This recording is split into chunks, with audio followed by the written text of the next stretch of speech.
Bapak Ibu kekasih dalam Tuhan, bersyukur buat pagi hari ini kita kembali bisa bersama-sama menikmati ikatan koinonia di dalam Tuhan. Sekalipun sampai hari ini kita masih berada di tempat kediaman kita masing-masing, belum di dalam kebersamaan menikmati dalam ibadah di gereja, stay at home, tapi kita percaya bahwa ini adalah hal yang diizinkan oleh Tuhan untuk kita menikmati kehadiran Allah secara personalitas di dalam kehidupan kita. Sehingga saya percaya bahwa penyertaan Tuhan tetap nyata dalam kehidupan kita, sebab Allah kita adalah Allah yang tidak pernah berubah dulu, sekarang, dan yang akan datang. Situasi sekarang ini boleh saja mengalami suatu perubahan, tetapi Allah yang kita kenal dalam Yesus, Allah yang sudah menunjukkan kuasa kebangkitannya di dalam Yesus Kristus, adalah Allah yang tetap sama, tidak pernah berubah dulu, sekarang, dan yang akan datang.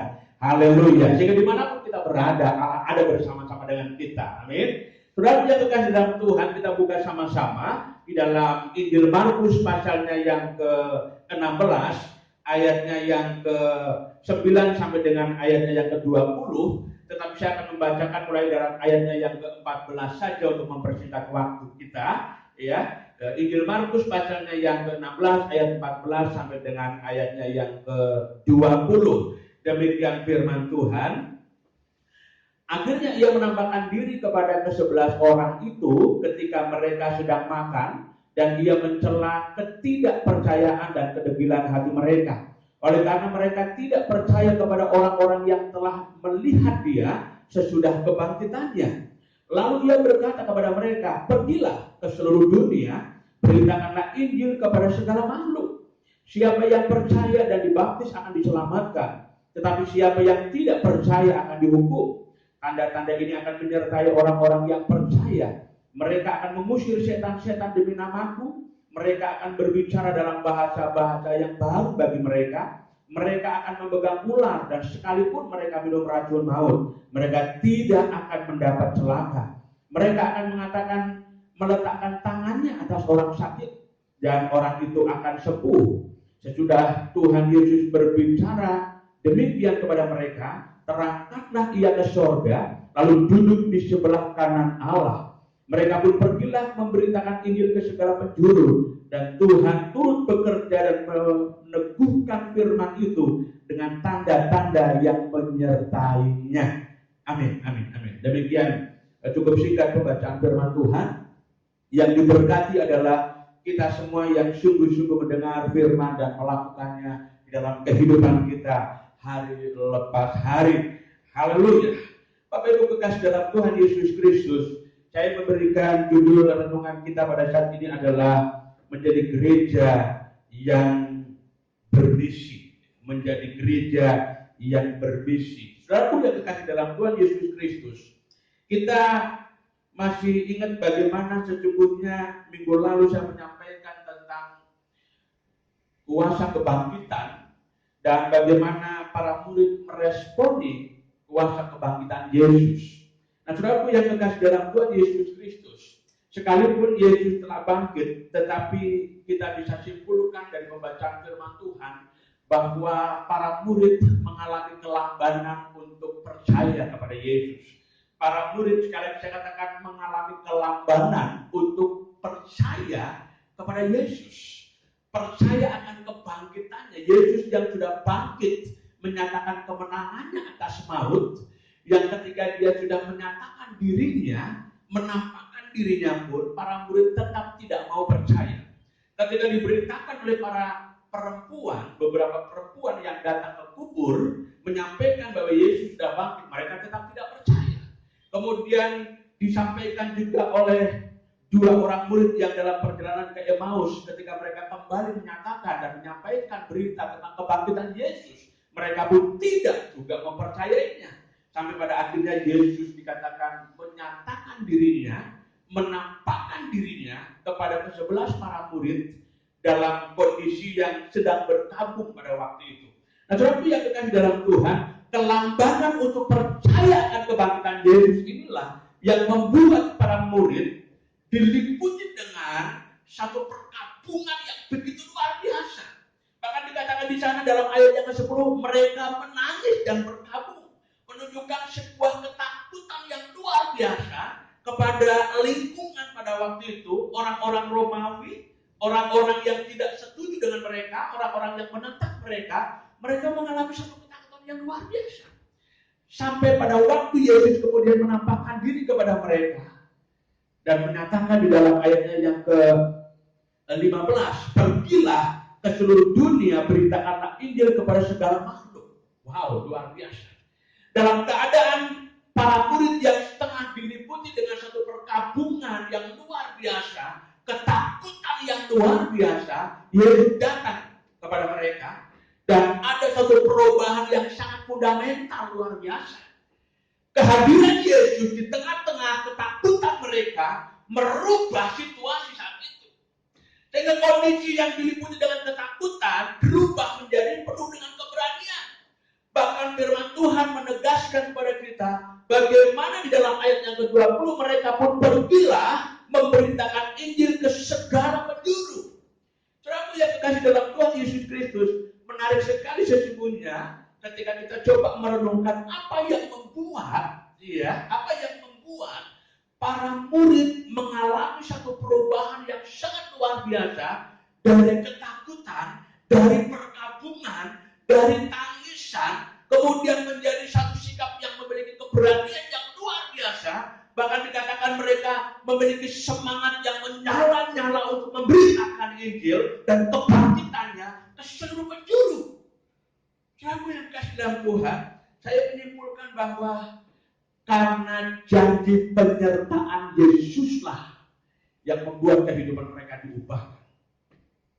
Janji penyertaan Yesus memiliki nilai yang sangat penting untuk merubah situasi pada waktu itu. Saudara yang dikasih dalam Tuhan, dalam hidup ini ketika kita berjalan dengan berbagai tantangan, pergumulan yang ada, sesungguhnya tidak ada lain yang kita butuhkan dalam hidup ini adalah janji penyertaannya. Janji penyertaan Allah dalam segala aspek kehidupan kita, memberikan jaminan untuk membangunkan satu sikap yang positif dari kita untuk berjalan di tengah-tengah dunia dalam jaminan Tuhan. Bapak Ibu kekasih dalam Tuhan, terbukti para murid ketika Yesus menyatakan satu jaminan penyertaannya. Kalau kita kemudian kita ketahui di dalam Injil Matius pasalnya yang ke-28, ayatnya yang ke-20 di sana dikatakan, dan ketahuilah aku menyertai engkau sampai kepada akhir zaman. Allah menyatakan janji penyertaannya kepada para murid yang dalam situasi tertekan pada waktu itu. Dan penyertaan inilah yang kemudian mengubah hidup mereka untuk memiliki satu jaminan yang luar biasa dan di atas segala-galanya. Sehingga mengubah rasa takut menjadi satu keberanian yang luar biasa untuk menjadi saksinya dimanapun berada. Saudara yang dikasih dalam Tuhan, bagaimana sesungguhnya Tuhan menyatakan penyertaannya atas para murid. Barangkali ini yang perlu menjadi kita renungkan dalam hidup ini. Kalau cuma sekedar janji tanpa realisasi, tidak akan mengubah apapun, Bapak Ibu. Ya, janji tanpa realisasi tidak akan mengubah apapun. Tetapi janji Allah diikut sertakan dengan realisasi. Dia menggenapkan janjinya kepada para murid. Ayat 20 perhatikan baik-baik di sana dikatakan begini, mereka pun pergilah memberitakan Injil ke segala penjuru dan Tuhan turut bekerja. Bapak Ibu kekasih dalam Tuhan, ya. Jadi perhatikan baik-baik. Janji penyertaan Tuhan direalisasikan dengan cara bagaimana? Allah turut bekerja dalam kehidupan para murid. Keturut bekerjaan Allah inilah yang memberikan kesanggupan kepada para murid untuk bergerak, maju, melakukan apa yang diperintahkan oleh Tuhan sebelumnya. Pergilah, jadikanlah semua bangsa muridku. Artinya apa? Kegerakan untuk melakukan amanat agung Tuhan Yesus Kristus, mengemban misi Allah ini adalah karena Allah turut bekerja memberikan kesanggupan kepada mereka. Tanpa Allah turut bekerja, kita tidak akan bisa berbuat apapun, Bapak Ibu. Amin. Amin, Bapak Ibu ya. Jadi kalau Allah tidak turut bekerja di dalam kehidupan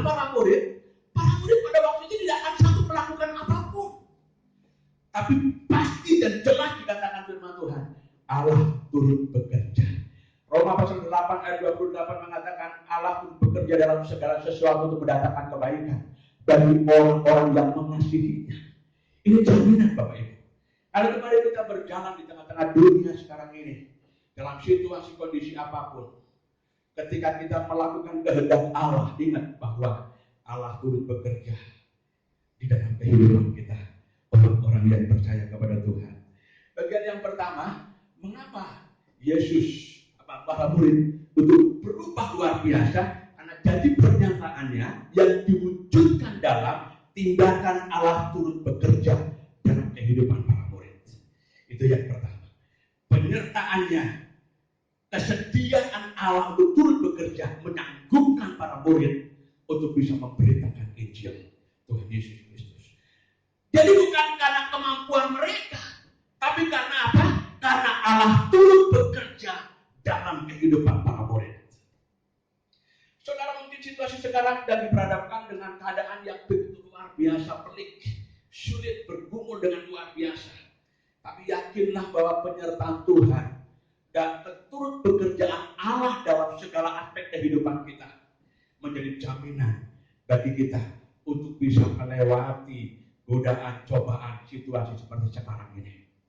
Pada waktunya kita akan melihat kemenangan di dalam Tuhan menjadi milik dan bagian kita semua. Haleluya. Kemudian bagian yang kedua, ya, bagaimana Allah menyatakan penyertaannya. Yang pertama saya katakan Allah turut bekerja, ya kan? Allah turut bekerja dalam kehidupan kita.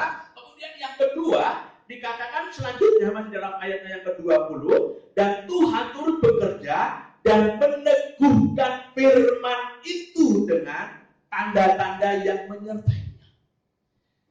Yang kedua saya katakan bahwa bagaimana Allah menyatakan penyertaannya selain dia turut bekerja, yang kedua dikatakan bahwa tanda-tanda yang diberikan oleh Allah menunjukkan kuasanya dinyatakan atas murid-muridnya.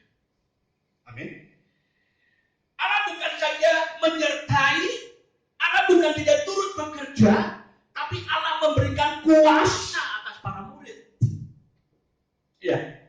Allah memberikan kuasa kepada para murid yang menyangguhkan mereka menembus ketidakterbatasan itu, ketidakmungkinan itu, mengalahkan segala rasa dalam kehidupan mereka, sehingga mereka tidak lagi khawatir, tidak lagi takut, tidak lagi cemas untuk memberitakan Injil Yesus Kristus, memberitakan kebangkitan Yesus Kristus, bahkan mungkin sekalipun harus mempertaruhkan nyawa mereka. Dan kita tahu bagaimana kuasa Yesus memampukan mereka melakukan satu lompatan besar sehingga Injil itu diberitakan ke seluruh penjuru dunia ini.